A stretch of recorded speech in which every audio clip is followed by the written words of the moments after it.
السلام علیکم. Programme 365 degrees میں خوش آمدید. میں ہوں زہیب حسن.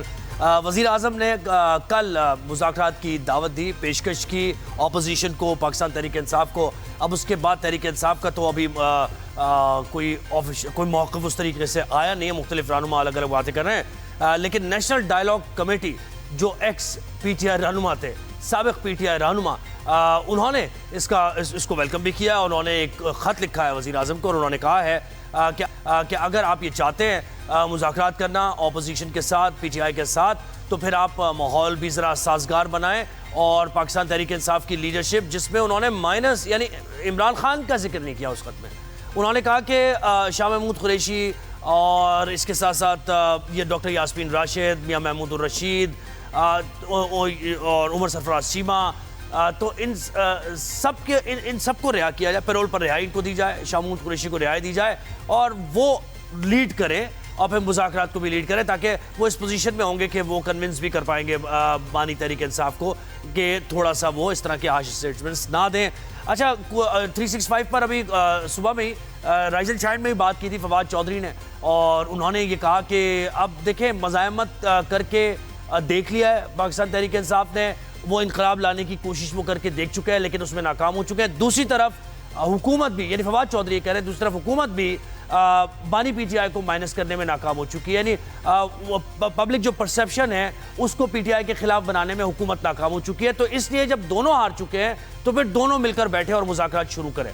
اچھا, اسی شو میں شوکت یوسفزئی پاکستان تحریک انصاف کے بھی ساتھ تھے. ان کی طرف سے بھی بڑی ایک انٹرسٹنگ سجیشن آئی. جب ان سے بار بار پوچھا گیا تو انہوں نے کہا کہ ایسا کیا جائے کہ مذاکرات کے لیے ایک پوائنٹ تو ظاہر رکھنا ہے. اب وہ پوائنٹ یہ ہو سکتا ہے کہ فری اینڈ فیئر الیکشن کی بات کی جائے. اب وہ الیکشن چاہے مڈ ٹرم ہو, وہ تو آگے چل کر جب ڈسکشن ہو تو بات ہو, لیکن یہ کہ فری اینڈ فیئر الیکشن کی آگے کی بات کی جائے. اور اگر 2029 میں الیکشن ہونا ہے تو پھر پہلے کرا دیے جائیں تھوڑے, یا جب ٹینیور ختم ہوگا اس سے تھوڑے پہلے کرا دیا جائیں تو اس پہ بات ہو سکتی ہے. اور اس کے لیے ایک آزاد الیکشن کمیشن کا قیام عمل میں لایا جائے جو کہ ان بائسڈ ہو اور وہی یقینی بنائے فری اینڈ فیئر الیکشن کے انعقاد کو, تو اس پر مذاکرات ہو سکتے ہیں.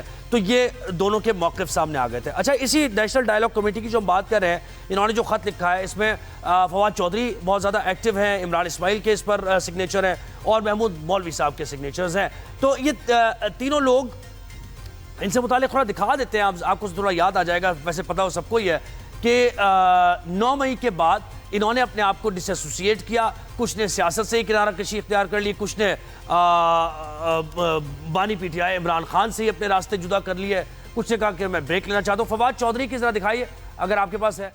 میں آج یہ اعلان کر رہا ہوں کہ میں پارٹی کو چھوڑ رہا ہوں اور as an M N A, sitting M N A ہوں, میں ریزائن کر رہا ہوں. میں نے یہ فیصلہ کیا ہے کہ میں پاکستان تحریک انصاف کی تمام عہدوں سے استعفیٰ دیتا ہوں. میں پاکستان تحریک انصاف سے مستعفی ہوتا ہوں. تو یہ تینوں جو لوگ تھے اور ان کے ساتھ ساتھ اور بھی دیگر جو لوگ ہیں, ان کے ایشوز یہی تھے کیونکہ دیکھیں کسی جماعت سے لا تعلقی کا اظہار کرنا کوئی تو وجہ ہوتی ہے. اس کی وجہ یہی تھی کہ بھئی 9 مئی ہو گیا تھا اور وہ یہ سمجھ رہے تھے کہ پاکستان تحریک انصاف کے لوگ اس میں ملوث ہیں, اور جناب اس کو کنڈیم ہم کرتے ہیں. 9 مئی کو یہ نہیں ہونا چاہیے تھا. اس کے ساتھ ساتھ سیکیورٹی اداروں کے بارے میں جو زبان استعمال کی گئی ہے, یا سیکیورٹی اداروں کے اوپر جو حملہ آور ہوئے ہیں یہ لوگ, تو یہ کسی بھی صورت قابل برداشت نہیں, ناقابل برداشت یہ عمل ہے. تو اس لیے ہم اپنے راستے جدا کرتے ہیں پاکستان تحریک انصاف کے ساتھ. یہی ایک وجہ ہے نا, ورنہ اس کے علاوہ تو کوئی وجہ نہیں ہو سکتی. تو اب یہ کرنے کے بعد پھر دوبارہ اب یہ تحریک انصاف میں آنے کی کوشش ہے, یا اس تحریک انصاف کے اس موقف کے باوجود کہ وہ ابھی تک قائم ہے, وہ یہ اون ہی نہیں, وہ کہتے ہیں نہیں ہم نے تو نہیں کیا 9 مئی, اور ہم معافی کیوں مانگیں, کس وجہ سے مانگیں. اور اس کے ساتھ ساتھ ان کے چیئرمین کی جو ٹویٹس ہیں وہ باقاعدہ ہدف ان کی تنقید جو ہوتی ہے وہ آرمی چیف کے اوپر ہوتی ہے, فیلڈ مارشل کے اوپر وہ تنقید کرتے ہیں اور سیکیورٹی اداروں پر کرتے ہیں, اس کے کردار پر کرتے ہیں. تو موقف تو اپنی جگہ وہی 9 مئی اور اس سے پہلے والا موجود ہے. تو اب یہ جو مذاکراتی جو کمیٹی ہے, ڈائیلاگ کمیٹی ہے, یہ کیوں یہ چاہ رہی ہے کہ آپس میں رابطہ ہو, جبکہ پی ٹی آئی اپنا اسٹانس چھوڑنے کو تیار نہیں ہے, اور ان کو بھی پذیرائی, ان کو بھی پی ٹی آئی کے اندر پذیرائی نہیں مل رہی ان کے صفوں میں. تو یہ سارا ایشو ڈسکس کریں گے. اس کے ساتھ ساتھ پی آئی کی نشکاری ہو گئی ہے, پی آئی کے بعد اور کیا کیا کن کن اداروں کی نشکاری ہونی ہے, پاکستان ریلویز بھی ہیں, اور کچھ ہم معیشت کی بات کریں گے. وزیر خزانہ نے بات کرتے ہوئے بتایا کہ معیشت ہماری سنبھل رہی ہے, سنگل ڈیجٹ میں آ گیا انفلیشن ریٹ. اور پھر ہم تیسرے سیگمنٹ میں بات کریں گے مودی سرکار, جو کہ